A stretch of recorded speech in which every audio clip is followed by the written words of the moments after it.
Punta tayo ngayon sa empty hand. So, kung may dulo-dulo ka, pares lang to. Mas okay. Kung may dulo-dulo. So, pero kung wala, pares lang din. Kasi hammer program tayo ngayon. Okay, go. So, tindig.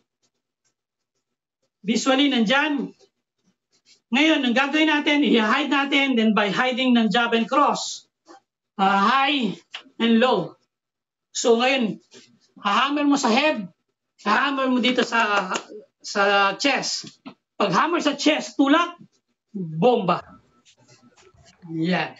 Okay? So boxing, jab, cross, hammer high, hammer low, then bomba. So visually, visual na arnis yan. Okay, go tindig. Go move. 1.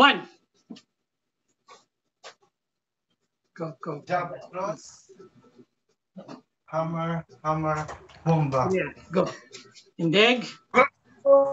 Kaliwa yung nasa unahan ko Sige, pag-aralan mo lang kung paano gagamitin yung hips. Go. 2. Good. 3. Good. 4. Good. 5. Boom. Guro, ulitin ko nga. Jab, cross. High. Yan. Low. Lock and bomba. Pag bomba sa ulo na. Kahit saan.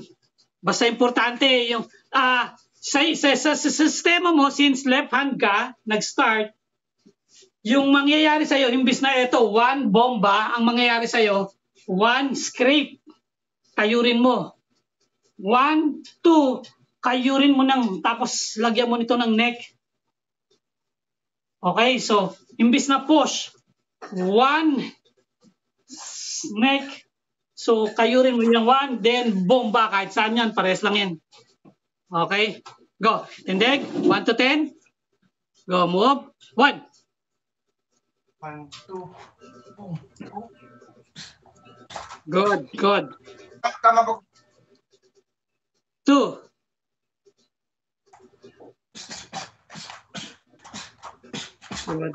Good. 3.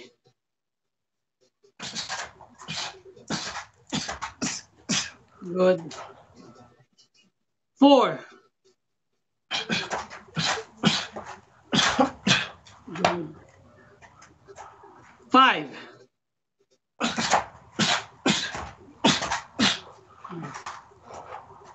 6.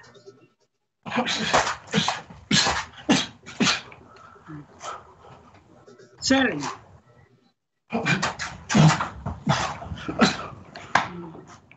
8.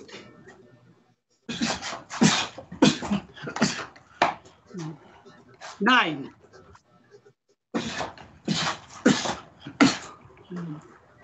10. Okay. So, limang ano yan, combination ngayon. Second combination, nandito tayo. So, visually nakaganon ka. So, since lagi mo is kaliwa gamitin natin. Ngayon, pag nakita mo malapit, front kickin mo dun sa kneecap or shin. Hindi sa groin hindi sa groin. Kasi pag sa groin, bababa yan, medyo hindi natin magagawa yung gusto natin. Although, tama rin yon. Pero ang problema pag groin, medyo mas mataas, mas madalis sila mag-response. Ngayon, ang forte, boom, front kicking mo yung pinaka-shin bone niya o kaya yung tuhod niya, then pasok. Hawak agad sa kamay, hawak agad. So parang bubuka ito. 1, boom. Pag hawak ng ganyan, 1, 2, high and low. So sasagasaan mo na yon. Papapasukin mo na. Hindi mo na atrasan. Go. Move, tindig. 1, front kick. Slow mo na guro.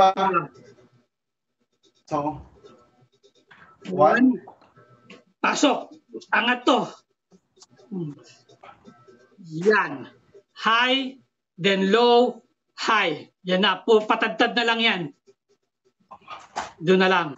So, kailangan mo lang siyang sagasaan para mawala siya sa balanse. Ang kailangan mo lang yung mag-create ng para pag tama doon sa paa niya, gaganon yan. Then pasukin mo na. Hindi pwede yung sa yung front leg lang. Okay, go. Hindi ganda. 1. Sorry, Guru. Ulit lang. Good. Good.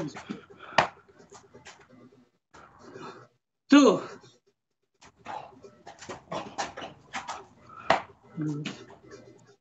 Wag roundhouse legs. Front kick yan. Di ba usually naman nakasapatos kayo dyan? So yung sapatos, diretsuan mo dun sa pinaka-ankle. Masakit yan sa buto. Lalo na hindi shin to shin, Guru. Yung sapatos. Po-front kick mo. So talagang inanak mo lang siya ng ganun yung pinaka-toes natin. Boom. Pag nag-create ng reaction, hindi niya na makikita ngayon yung upper mo. Kasi yung main tools natin yung hammer o yung ball pen. So hindi natin main tools yung sipa. Gagamitin na natin siya as distraction. Okay? Go. So 1 to 5. 1. Good. 2. Good. 3.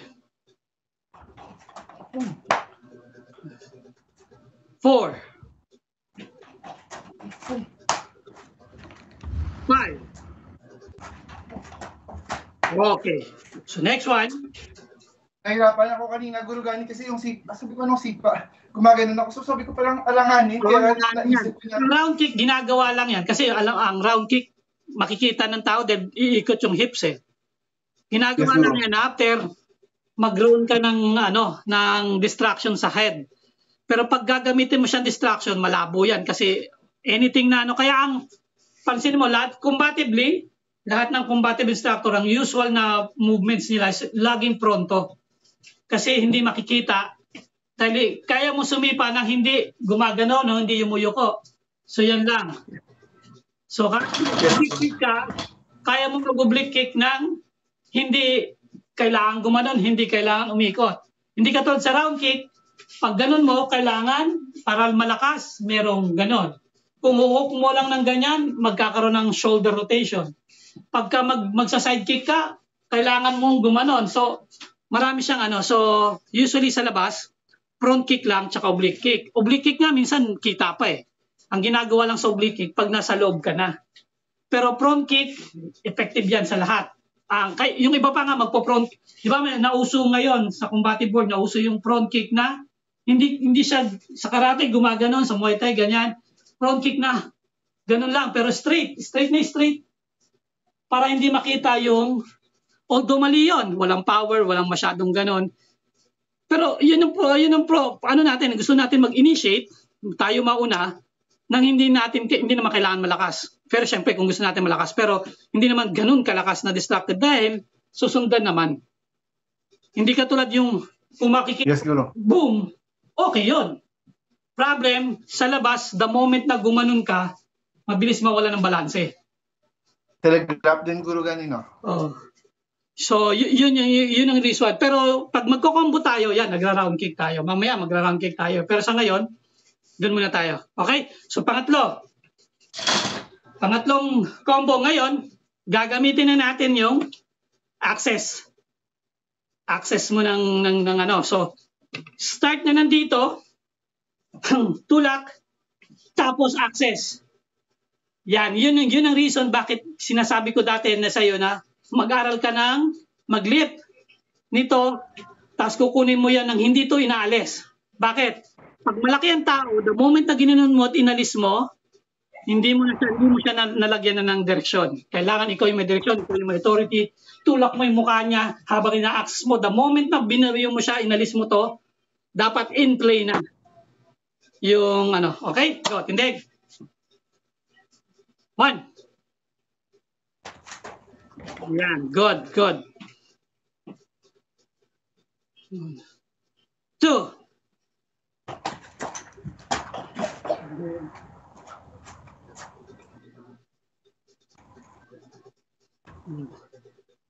3.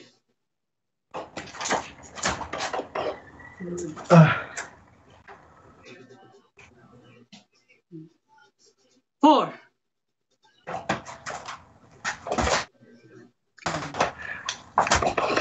Nag-improvise ako guru ganit kasi hindi ko nabunot muna. Okay lang. So empty mo na Kung hindi mo siya mahugot, sampalin mo agad dito, then bayuhin mo doon, tapos kunin mo na.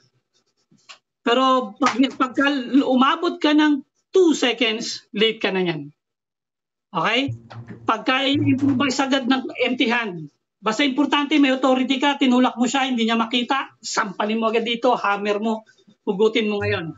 Huwag ka magtatagal doon, ha? Kailangan huwag ka magtagal. Okay? Go. 5. Good. 6. Good. 7. Oh. Good. Delay. Good. 8.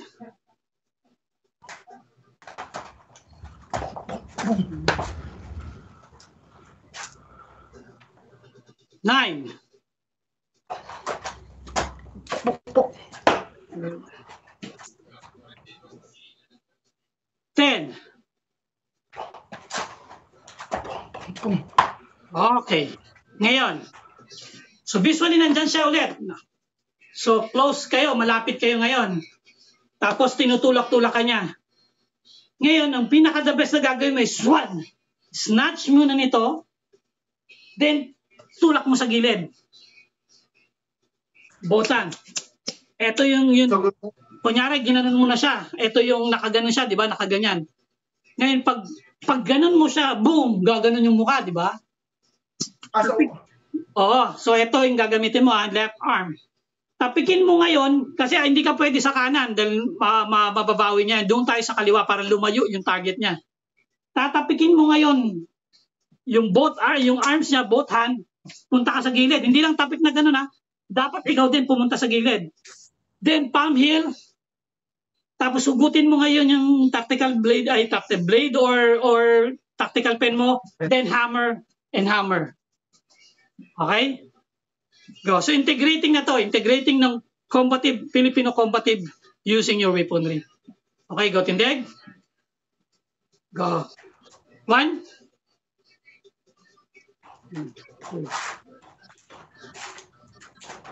Good. So ayusin natin yung una, ha? So lagyan mo siya ng energy niya. Snatch. Tapos snatch. So ganito. Pag gano'n ko, babalik ko pala to, tapos gano'n. Kasi pag gano'n mo, kailangan mo masanay na. Kasi pag ginanon mo siya, tapos ginanon mo, medyo masasanay ka ng smooth flow na walang aggression. So para magkaroon ng aggression, lagyan natin ng snap, lagyan natin ng pitik. Then, snatch mo doon. Then kunin mo, panghin ngayon, boom. Tapos kunin mo ngayon, then pasukin mo na siya. Hamirin mo na hamirin. Okay, go.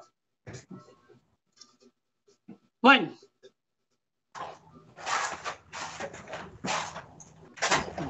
Good. Huwag mo lalayuan, Lex. Huwag mo lalayuan. 1. Pagpasok mo dun sa side niya, pang heel. Hugutin mo yung huwag kang huhugot na atras pa. Pag palmil mo doon, dikitan mo siya, hugutin mo para wala siyang time mag-isip. So, pag hindi mo siya mahugot, then elbow. Pero kung nahugot mo, pasukin mo lalo. Okay? Kasi pag nilayuan mo siya ng konti, ano mangyayari? Boom! Atras, wala ka ng espasyo. Hindi ka na makakapasok. Okay? Go. Move. 1. Pangil. Yeah, nawala. Okay, ulit. Go. Move. 2. Good. Tindig. 3.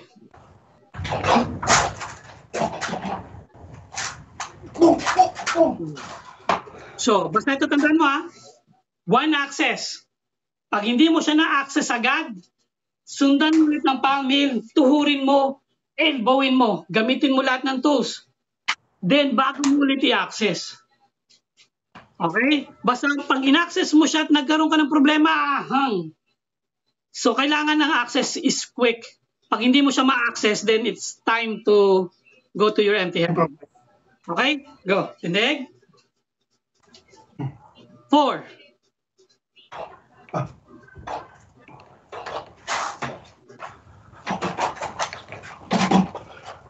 Good. Ulit. 5.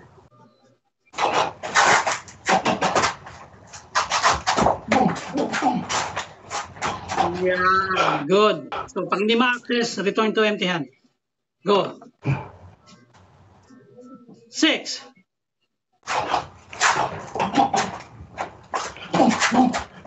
Good. 10.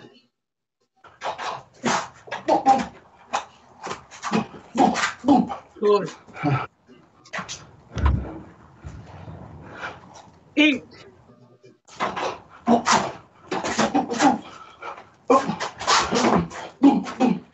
Good. Good. 9.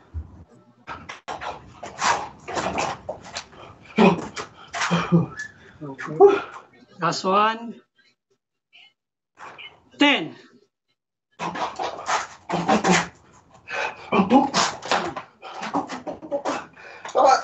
Yan. Okay. So, ganon. Kasi ang problem sa weapon practitioner, the last problem sa weapon practitioner, most of the time, attach na tayo sa weapon.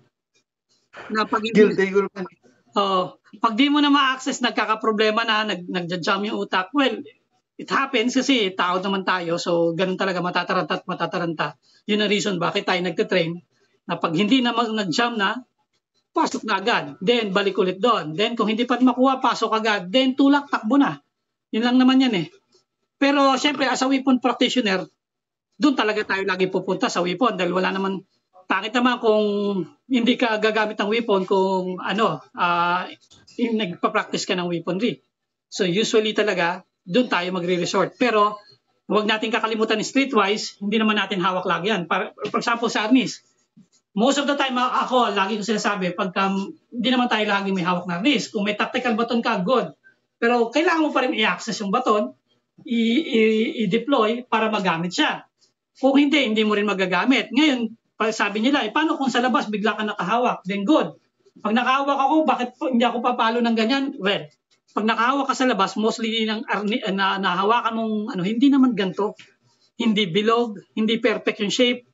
So pag hinawakan mo ng isang kamay, possibly, boom, magkakaroon ng konting So ang ginagawa ko muna, either i-bump ko doon, bago ko ngayon paluin, i-bump ko doon, then dalawang kamay gagamitin ko para perfect. Kasi may knowledge naman tayo sa angles eh. So yun ang problem sa akin, sa main principles ko. I'll use RRK principles combatively. Meaning, ito yung angles ng RRK, good. Pero how I use it, depende sa sitwasyon. So kung hindi naman pwedeng, pag ganun mo, humawa ka ng 2x2, iwawasiwas mo pang ganun, di ba? Or, papalo mo pa ng X ng ganun, kung 2x2 yan, medyo malaki. So, kailangan mo, same technique, same principles, pero mag-both hand ka para mag-grip mo ng tama, tapos may mga splinter pa yan na maaari ka masugatan, so hindi pwede. So, kaya minsan, gagawin ko, gagamitin ko yan. Well, I use it on the street, nagamit ko yan minsan. Na yun talaga ang ginagamit ko. Kasi mas siya, hindi naman pwedeng nasa labas kami, dala kang arnes. Kasi ito perfectly designed sa kamay natin eh. Kahit iganon-ganon mo, hindi tayo masusugatan. Tapos sakto yung size.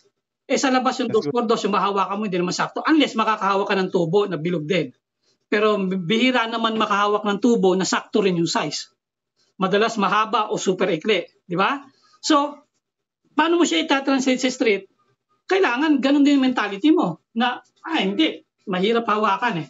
So, yung iba ang maaaring gawin, ganun pa din. Tama naman, pero kung train ka doon. Pero kung hindi ka train doon, I doubt it na magagawin nila. So, sa akin yon, same principle, kung mapapansin mo, ganun din naman yung palo natin dito eh. Pero kung hindi natin magamit to, then result tayo doon sa empty-hand muna before natin tapusin sa weaponry.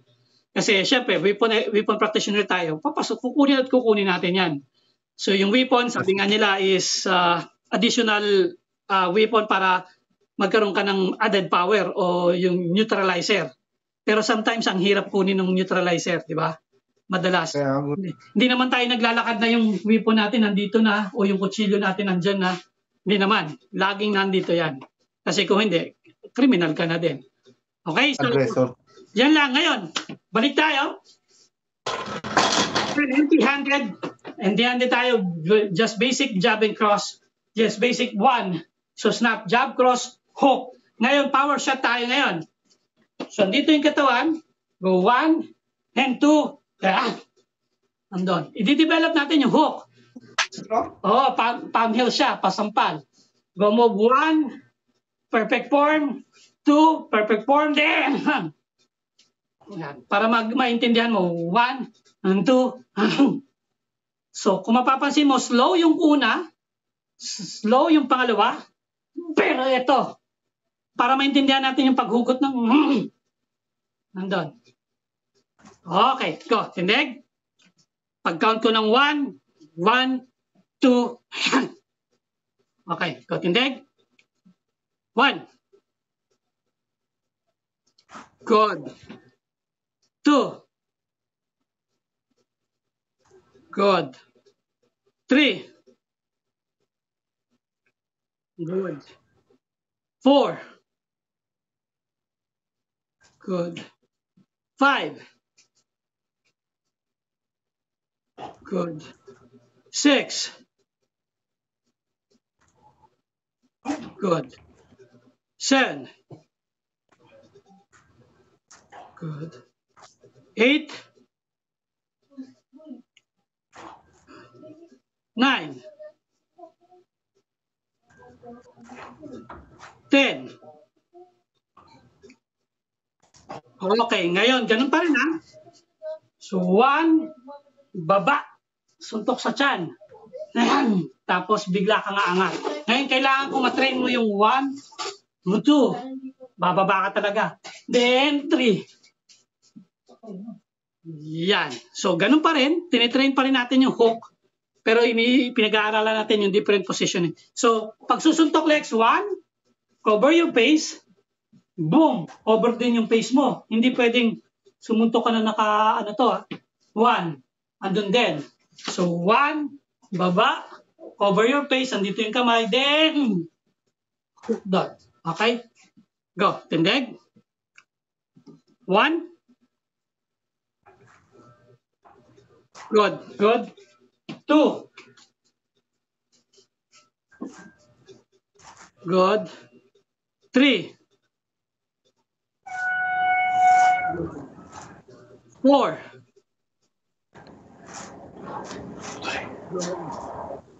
5. 6. 7. 8. 9. 10. Okay, ngayon last drill sa hand to hand, doon ka sa wall. So yung wall nasa baba ka. Ngayon gagamitin mo yung wall, slide ka pataas, habang yung ginawa natin dati bumablock, slide ka pataas, then pagdating mo sa taas, nandun ka na sa pinaka-wall. Boom! Isipain mo ng oblique kick yung pinaka-ilalim niya, ilalim na paa. Yung sa tingin mo matitrip siya ng ganon. Boom! Then, pasukin mo na hammer. Pero while doing habang ginagawa mo yung ganon, nagko-cover ka. For example, nandito ako, no? Nasa baba. So, gumagano ako, 1, 2, 3. Nag-cover. Then, nandito na ako sa taas. Boom! Sisipain ko ngayon yung legs niya. Pagsipa ko ng legs na alog ng konti, hawak, snatch. 1, hang, elbow. Okay? Hammer, then elbow. Good. Ngayon sa wall. 1 to 5. Hindi kailangan ng super baba, Alex. Hindi kailangan ng super baba.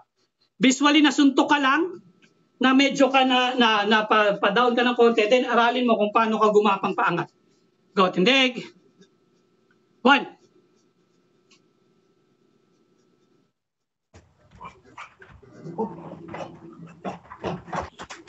Ulit. Guru Gani, so, salag. Cover. Yan. So habang nandun ka, ang gawin mo, 1, 2, 3, then sumide ka. Sumide ka ngayon, pag side mo dito, iangat mo ng konting kamay para medyo protected ka. Boom! Bago mo sipain. Yan ang aangat mo. Boom! Pag sipan yan, umalog siya ng konti kasi mostly ang tao, pag sinusuntok ka sa ulo, magpo-focus na yan sa ulo. Kaya habang gumaganon ka, ito nandiyan nagko-cover. Pagdating sa taas, ito nakahawak pa din. Iangat mo to ng konti ngayon para medyo maluwag-luwag ka. Then, before mo sipain. Pero wag mo nga alisin yung kamay. Go, move, sipa. Then, snatch mo yung head ngayon. Snatch mo ng left arm. So, hook mo yung head. Hammer, then elbow. Okay, go. Tindig. Guru, pwede slow muna para makuha ko lang. Sige lang. Go, move. 1. Cover your face. Grab, go 2. Yan. Boom. Hook. Hammer, then elbow. Good. Go. Last 3. Kahit nasa wall ka pa, next. Pansin mo, kahit nasa wall ka, sumipa ka. 1, 2. Yan. Yon. Gamitin mo yung wall para magkaroon ka ng exert na ganon. Para pag, hindi naman kailangan malakas ang sipa dyan. Hindi naman malakas ang sipa mo dyan. Dahil ang problema dyan, sinusuntok-suntok ka eh. Wala kang tamang balanse eh. Yes. Ang habol lang natin, mag-create ng senaryo na sinipa mo siya sa baba para hindi siya mag-relax, tapos magulat siya. Hindi niya makikita ngayon yung hook mo rin to sa taas, yung ganti mo. Yan. 1, then boom. Yan, okay. So last 2. Go, move. 1.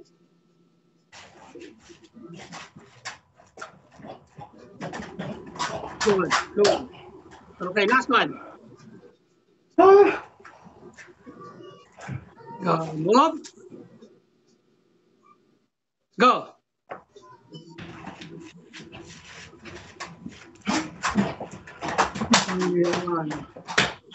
Okay.